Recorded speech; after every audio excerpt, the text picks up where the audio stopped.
Para sedherek pasamuan ingkang dipun tresnani dening Gusti, wilujeng pinanggih ing renungan padinan GKJ Klasis Wonogiri, dina Selasa 17 Februari taun 2026. Kula Pendeta Yahya Tirta Prawita ngajak kita maca bebarengan wacan kitab suci Rom 11 ayat 1 tekan 6.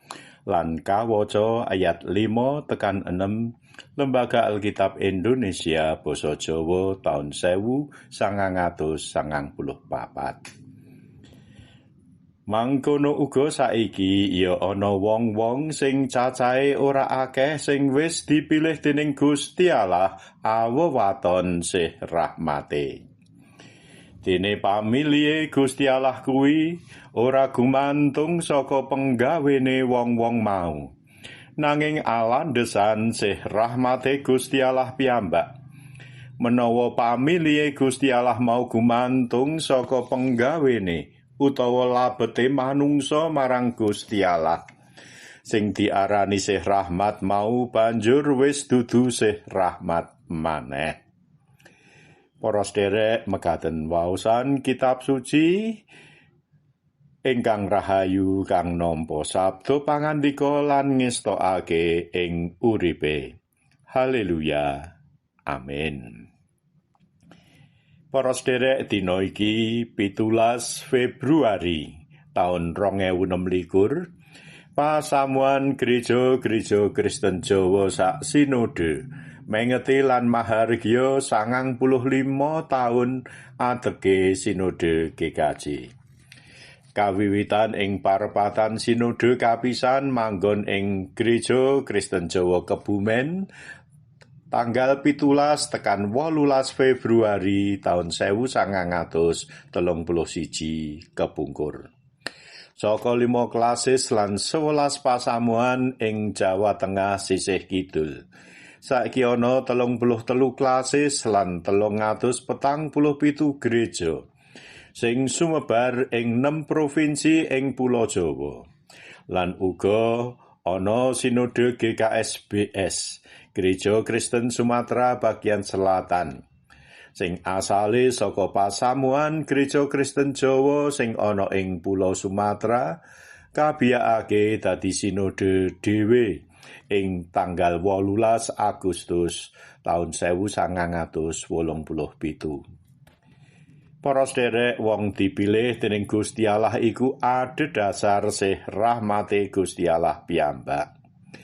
Kita katunggilake ing pasamuan GKJ iku uga wujud saka sih rahmate Gusti kang wus milih kita.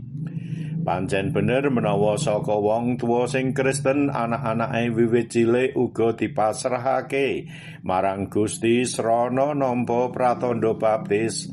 Anak-anake wiwit cilik tegese uga wis dadi umat kagungane Gusti. Nanging dilairake ana keluarga Kristen, iku ora bisa dadi pepesten menawa bakal tetep dadi Kristen nganti sak lawase.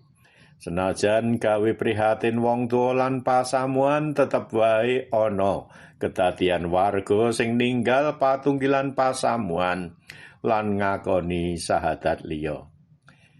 Para sedherek, mahargya peparing sih rahmate Gusti kang wus milih kita wiwit sak kawit ing patunggilan kalian Gusti Yesus iku adoh saka tumindak ngakimi wong liya.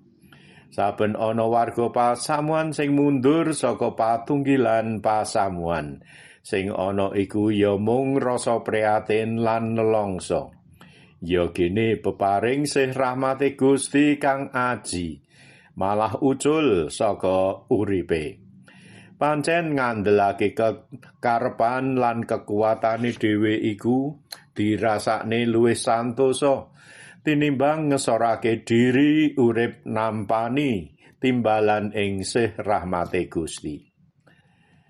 Ing dina iki wilujeng ambal warsa kanggo sinode GKJ.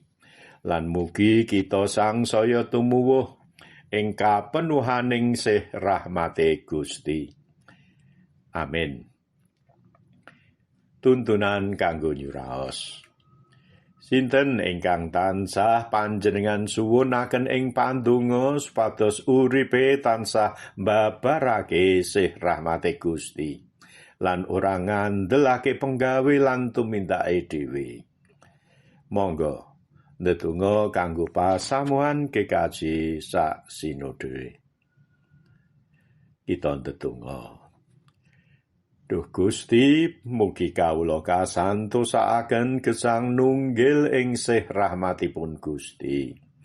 Ing patunggilan pasamuhan kagunganipun Gusti ing sinode GKJ. Wonten ing Gusti Yesus kawula ndedonga. Amin. Para sedherek mekaten, renungan padinan.